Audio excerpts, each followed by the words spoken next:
Jeff Korzenik, thanks for joining us today here on the Root Three Pointers podcast. Jeff, we work together in a couple of ways. You're the chief economist at a major commercial bank, but your passion is all wrapped up in the book you wrote, Untapped Talent. I want to get the title, How Second Chance Hiring Works for Your Business and the Community. Jeff, we spend a lot of time talking about returning citizens, justice impacted individuals. Why are you so passionate about this? Sometimes I'm not sure why, to tell you the truth. As an economist, you want everyone who wants to be able to work and to be able to have as productive a career path as possible. But I think it's much more fundamental to being a human being. And I think of my family as having second chances in the United States. My mom's a war refugee. My father's parents were immigrants.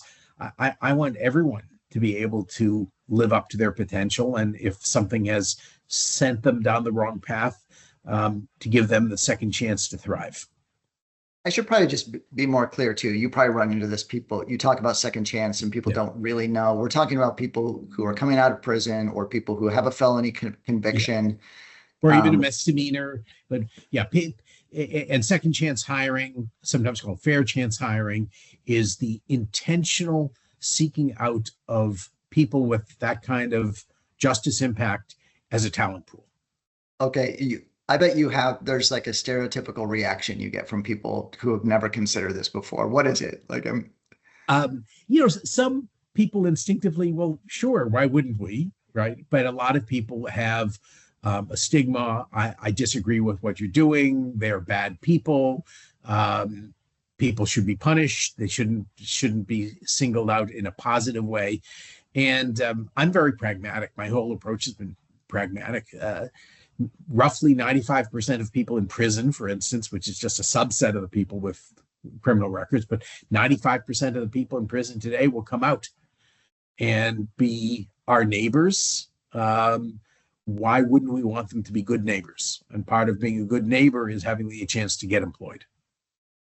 Right. And it makes us safer when people who have criminal record, been incarcerated, and for instance, it makes us safer when they have an opportunity to have careers and jobs.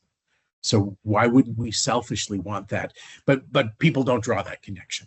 And there is this kind of stereotypical people with criminal records are, bad people.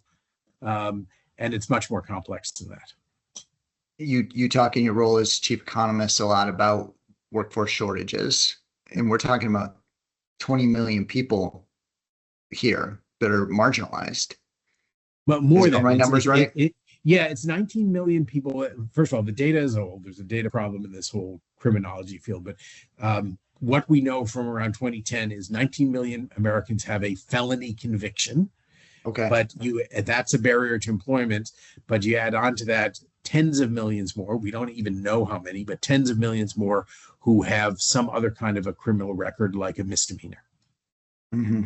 And that's a lot of people. And we need people to make the economy thrive. And you need people not just to be workers, but to be able to be productive workers.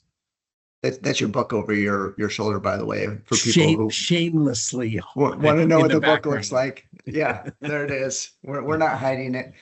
In the book, you kind of do some case studies and you talk to employers about like what's best practices. Give me some of the tips for best practices. Sure. And what I say, this is what I've kind of contributed. Number one, to the field, the contribution that employers should do this because it's in their self-interest, not because of it's a social good. Employers should do this because it's part of how you get the best person for every job. The best practices boil down to having two processes. One, you need a way of picking which people among the population of people with criminal records are ready to be good employees, because not all of them are. Again, I'm a pragmatist. Some of the people who say leave prison are going to go back to prison because they haven't gotten their head and heart in the right place. Those aren't going to be good employees. Some are people who could be good employees, but don't know how because they've never seen it in their families. They have multi-generational poverty, often multi-generational interaction with the justice system. And some are ready right away. So it's how do you pick, who's ready or who can be made ready? The other process that employers who do this well find out is that there are a lot of roadblocks that crop up for people with criminal records, sometimes related to the justice system, but very often just related to deep poverty. And so employers don't have to solve these processes, but they need to understand what their workforce is going through: food insecurity, inability to buy work appropriate clothing because they don't have the means, housing insecurity, transportation challenges. And while the employer doesn't have to solve for these, they have to be aware of them and ideally have a network of resources that their workforce can tap into and support them. What's the reward when it works? Sure. Reward is, and why this works as from an economic proposition, is that if you find someone who is ready to turn their life around, they want to prove that they are more than their worst mistake. They want to prove it to themselves, to their families, to their community, to their employer. And that's a recipe for a really dedicated employee, someone who really cares about their job. Moreover, they understand the obstacles. People who've coming out of prison, applying for jobs, it's not uncommon to apply for more than 100 jobs to get even a low entry level menial job. They tend to appreciate any opportunities they're given and have a lot of loyalty. And that combination of engagement in a job and staying with the employer is a recipe for productivity, which is a recipe for profitability. Yeah. And as you know, I've had the opportunity to see all of this firsthand starting at the correctional facility in Kewanee, Illinois, with the workforce initiatives there, Great local program. businesses embracing and participating with opportunities for work, both while they're transitioning out of the correctional facility. But I think the thing that really got to me the most and kind of touched me the most was the communities, the everyday people's ability to confront their own biases and fears. Yes. And when they did that, like the bonds that they formed because they got past those fears and those biases are so strong, and it's emotional. Well, I often say that people with criminal records are very grateful for my work, right? Because I've helped open doors. I can point to thousands of jobs through a number of employers that were created through my research and through my book, and that was a catalyst for some great employers stepping up. So people who've been justice impacted tend to be very grateful for what I've done. But I always think I'm the winner. And I think I'm the winner because I have people in my life now who have been justice impacted, who have rebuilt their lives, and they are among the most stand-up people in my life. So, here I am in my 60s, making new friends with people with completely different walks of life, and they enrich my life and they stand by me, and I know I can count on them as friends. That's pretty great. That's a legacy there. And I know you're not done. Like, you're just getting started. Like, honestly, your work here is you would consider it in its infancy, I'm sure. Yeah, it is. I mean, there's so much more to be done. We've made progress. We made progress for the reason that the labor market got really tight, and employers were more open to considering anything. We're in a pause right now because the labor market isn't as tight, and there's also some political environment that has been. I believe that many employers have misinterpreted signals from the administration about DEI, for instance, and think they can't go here and do second chance hiring or can't promote it. I am 100% sure they are wrong. Yeah. And in fact, the Labor Department recently issued some tens of millions of dollars of grants to support second chance hiring and training of people with criminal records. So the administration has not focused on this. I think they missed an opportunity in the past. The past several administrations have declared April to be second chance month. Last April, unlike the first Trump administration last April, there was no White House proclamation. I think it was an oversight. But my hope is, as the administration starts to pivot more to domestic issues, this will come back. And I think it's worth noting that the first Trump administration led a bipartisan effort for prison reform.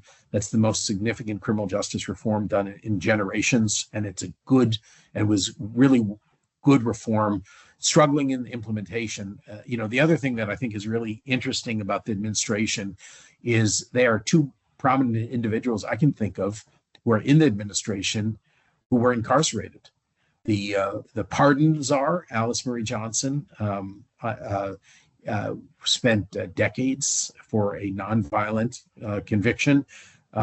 She's a wonderful person. I've met her. And then Josh Smith, who's the deputy director of the Bureau of Prisons, was formerly incarcerated many decades ago. He's a terrific businessman. I know him very slightly, and I see the business-like discipline he's bringing to leadership in the Bureau of Prisons, and I think it's going to have some really positive outcomes, both for the economy and for the areas where they oversee directly. Yeah, in that intersection between writing the book and being in lobbying, talking to the politicians, that's part of getting it done. I was recently at a ceremony that was where my dad was being honored for his work in workforce development. And what struck out to me about it is honored by the state of Illinois. So there's state legislators there talking. There's head of the Department of Education, the Department of Labor was there and talking. The third person who talked was a gentleman who was released from prison after 20 years last year, and he's got a stable job and he's working in Springfield and doing very well. And so I thought that was a great mix. That is a great mix. That's one of the things that I really enjoy about this work is it brings so many people together. And I think it's fundamentally about who we are as Americans.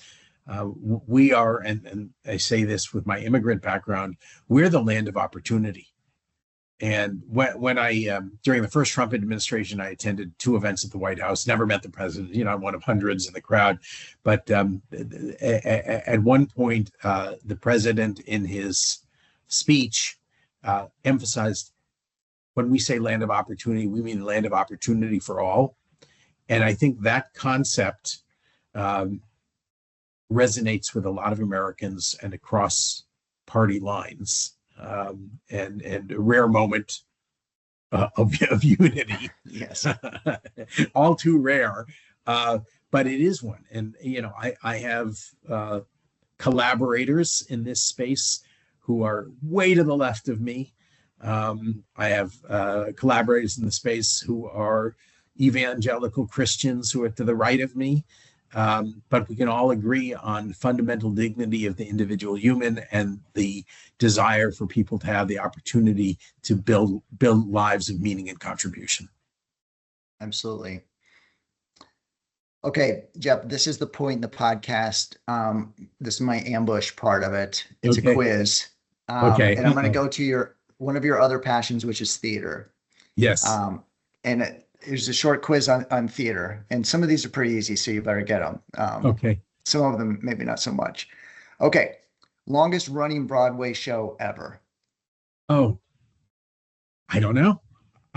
That's terrible. You want to say Cats, don't you? You want to say Cats. Actually. I did, but I couldn't believe, is that still running on Broadway? No, but it's not Cats.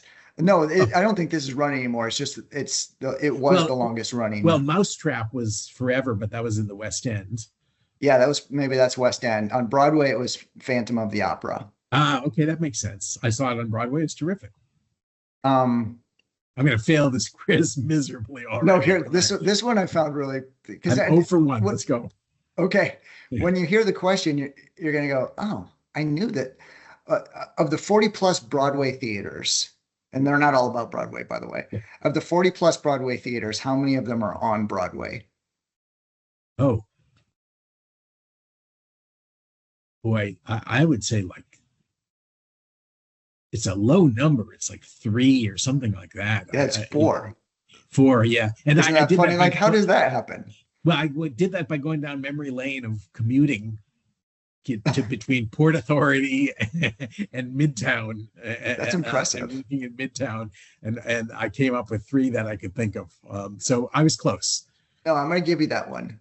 I'm going to give you that one. 1 for 1. I'm not going to give you the one where you said West End instead of Broadway, but but you're probably right. Which production received the most Tonys of all time? Well, yeah. Wow. I have absolutely no idea. You won't be shocked when I say Hamilton. Oh, wow. Yeah. Okay, now I'm going to go to. I saw it in Chicago, not in Broadway. I did too. Yeah. Yeah. Which play's name cannot be uttered out loud in a theater? Oh, the Scottish play. Well, you can say you're not in the theater. You can't say Macbeth in the theater. Yeah. There's so many, when I was researching this, there's so many things that are bad luck. Did you know peacock feathers are bad luck?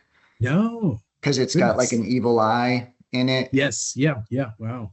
You can't whistle backstage. That's I've heard bad that luck. one. I've heard that one. There's so many things. Yeah. They have the ghost light that they leave on. Yes, I know for the about ghosts. that. Sure. Yeah. Okay. Yeah. I learned a lot. All right. You were just at the International Puppet Festival in Chicago. The Chicago International Puppet Thumbs Theater up. Festival. Fantastic. Highly recommended. Highly recommended. And it was both gratifying and dismaying. It was hard to get tickets. I mean, a lot of the shows sold out in theaters that seat 400 or 500 people. So it is gone from this kind of fringe, strange thing that geeky theater people like me found interesting to becoming mainstream, as it is in Europe. Puppet theater is much more mainstream in Europe. It's time it came to the United States. This is, I should stress for your viewers, this is not theater for children necessarily. This is serious adult theater. One of the best shows we saw was I want to say Norwegian theater group that did Ibsen's The Dollhouse using full-size, adult-size puppets and combined with live performers. And it was fabulous. So very serious theater. Well done. All right, 2 questions. What's the origin of the word Muppet? Jim Henson didn't like the word puppet. I used to know this. I no longer know this. It's just marionette and puppet put together. Very good. Very good. And oldest known puppet ever found within 1,000 years. Oh, I'm going to say going back to like 1,000 BC or something. I mean, this is pretty ancient tradition. They're giving us like 3,000 years. So wow. So that would be 1,000 BC. Yes, it would. Right. I think you hit it on the head. Yeah, like and rich tradition. You got high marks there. Like I'm gonna places like Indonesia. I mean, really rich shadow puppetry in that case. But it is the way I try to explain it to friends who look at me quizzically when I say I'm going to a puppet theater festival is before there was CGI, computer generated.